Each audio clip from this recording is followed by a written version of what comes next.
بسم اللہ الرحمن الرحیم۔ میرے محترم دوستو، بزرگوں، اللہ تعالیٰ نے ہم سب کو ایمان کی دولت سے مالا مال فرمایا۔ ایمان بڑی قیمتی دولت ہے اور ایمان والوں کے لیے اللہ تعالیٰ نے نماز فرض کی۔ نماز ہے کیا؟ ہمیں اچھی طرح سمجھنا چاہیے۔ نماز کہتے کس کو ہیں؟ اللہ تعالیٰ سے براہ راست لینے کا نام نماز ہے۔ اللہ تعالیٰ نے بندوں کو پیدا کیا اور دنیا میں بھیجا، تو اب یہ بندہ کس کے آگے ہاتھ پھیلائے گا، کس سے مانگے گا اور کس سے اپنی حاجت رکھے گا؟ تو اللہ تعالیٰ نے نماز جیسا اہم فریضہ دے دیا جس کے ذریعے سے ہم اللہ سے مانگ سکتے ہیں۔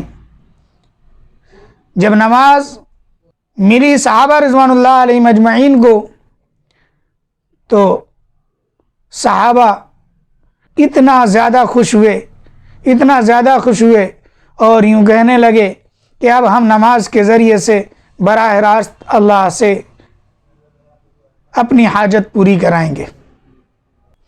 میرے محترم دوستو، صحابہ رضوان اللہ علیہ مجمعین نے نماز کے ذریعے سے بڑے بڑے مسئلے حل کرائے ہیں۔ بہت سارے واقعات ثابت ہیں۔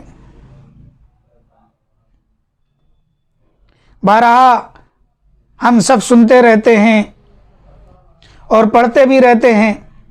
صحابہ کے بڑے بڑے واقعات ہیں۔ کھچر کو زندہ کرا لیا، گھر میں آٹے کی چکی چلوا لی، کہ یہ سب کہاں سے ہوا؟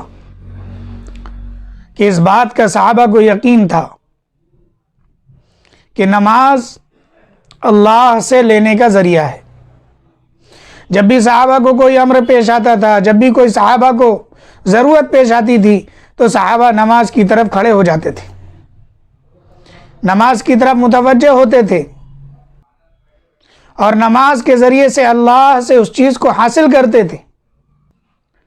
میرے محترم دوستو، نماز ایک ایسی انمول چیز اللہ نے عطا کی ہے کہ اگر یہ ایمان والا یقین کے ساتھ 2 رکعت نماز پڑھ کے اللہ سے جو کچھ مانگے گا، اللہ اس کی اس ضرورت کو پوری کرے گا۔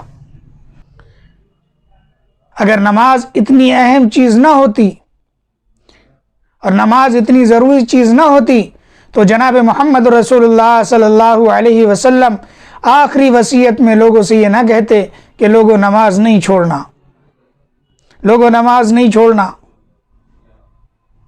آپ نے اپنے آخری وقت میں بھی امت کو دعوت دی ہے کہ نماز کا اہتمام کرنا۔ نماز کسی حال پر معاف نہیں ہے۔ اگر انسان بیمار ہے تب بھی نماز معاف نہیں ہے۔ ہم معمولی سے بہانے کو لے کر کے نماز جیسا اہم فریضہ چھوڑ دیتے ہیں، اس بات کا خیال نہیں کرتے کہ نماز چھوڑنے کا کتنا بڑا عذاب ہے اور نماز پڑھنے کا کتنا بڑا ثواب ہے۔ دنیا کے اندر اللہ تعالیٰ تمام ان ضروریات کو پوری کرے گا جس کا انسان محتاج ہے۔ ہمیں اچھی طرح سمجھنا چاہیے کہ نماز زندگی کے اندر لانے کے لیے تمام اپنے نفسانی خواہشات کو چھوڑنا پڑے گا۔ فرمایا کہ جس نے 1 وقت کی نماز پڑھ لی، اس کے نام اعمال میں 3,35,54,432 نیکیاں لکھی جائیں گی۔ نیکیاں کیا ہیں؟ ہم سمجھتے نہیں، ہم جانتے نہیں کہ نیکیاں کسے کہتے ہیں۔ نیکیاں آخرت کے سکے کا نام ہے۔ کل قیامت کے دن نیکیاں چلیں گی، جن کے پاس نیکیاں ہوں گی وہی جلوہ گر ہوں گے، اور جن کے پاس نیکیاں نہیں ہوں گی وہ پریشان ہوں گے اور ادھر ادھر دیکھ رہے ہوں گے، کوئی ان کی طرف مخاطب تک نہیں ہوگا۔ یہ وہ دن ہوگا جس دن انسان کو کچھ بھی نظر نہ آئے گا سوا اس اللہ کی رحمت کے جس کا اللہ نے وعدہ کیا ہے۔ لیکن جب انسان دنیا کے اندر اللہ کے حکموں کو ٹھکرائے گا، جناب محمد رسول اللہ صلی اللہ علیہ وسلم کے طریقے کو چھوڑے گا، قیامت کے دن اللہ کا اس کے ساتھ کوئی وعدہ نہیں۔ جس نے نماز ایک وقت کی قضا کر دی، گو بعد میں پڑھ بھی لی، وہ ایک حکم جہنم میں جلے گا۔ صحابہ نے فرمایا کہ ایک حکم کی مقدار کیا ہے؟ تو یوں فرمایا کہ ایک حکم کی مقدار 2,88,00,000 سال جہنم میں جلے گا۔ یاد رکھیں، اچھی طرح سمجھ لیں ہم سب کہ دنیا بہت تھوڑی ہے۔ دنیا کے اندر انسان چند دن رہے گا، مال والا ہوگا اس کا مال ختم ہو جائے گا، عہدے والا ہوگا اس کا عہدہ ختم ہو جائے گا،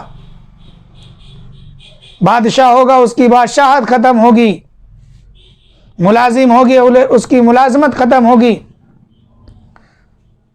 سب ٹھاٹ پڑا رہ جائے گا۔ جب لات چلے گا بنجارا، سب کا سب پڑا رہ جائے گا، کچھ کام نہیں آئے گا۔ اس لیے میرے محترم دوستو، اپنی زندگیوں میں نماز لائیں، اپنی زندگیوں میں نماز جیسا فریضہ زندہ کریں، اپنی زندگیوں کے اندر اللہ سے مانگنے کا شوق پیدا کریں۔ نماز مانگنے کا ایک ذریعہ ہے۔ دنیا کے اندر بھٹکتے بھٹکتے ہم پریشان ہو گئے، ایک بار اللہ کے گھر کی طرف چلے جاؤ، ایک بار اللہ کے گھر میں جا کر کے اللہ کے سامنے اپنی ضرورتیں رکھ دو، اللہ تعالیٰ تمہاری ضرورتوں کو اسی طرح پورا کرے گا جس طریقے سے اللہ تعالیٰ نے صحابہ رضوان اللہ علیہم اجمعین کی تمام ضرورتوں کو پورا کیا ہے۔ یہ اللہ کا وعدہ ہے، جو اللہ کے دین کے لیے اپنے آپ کو قربان کرے گا، اللہ اس کو دنیا میں بھی چمکائے گا اور آخرت میں بھی چمکائے گا۔ اللہ تعالیٰ مجھے کہنے سے زیادہ عمل کی توفیق عطا فرمائے۔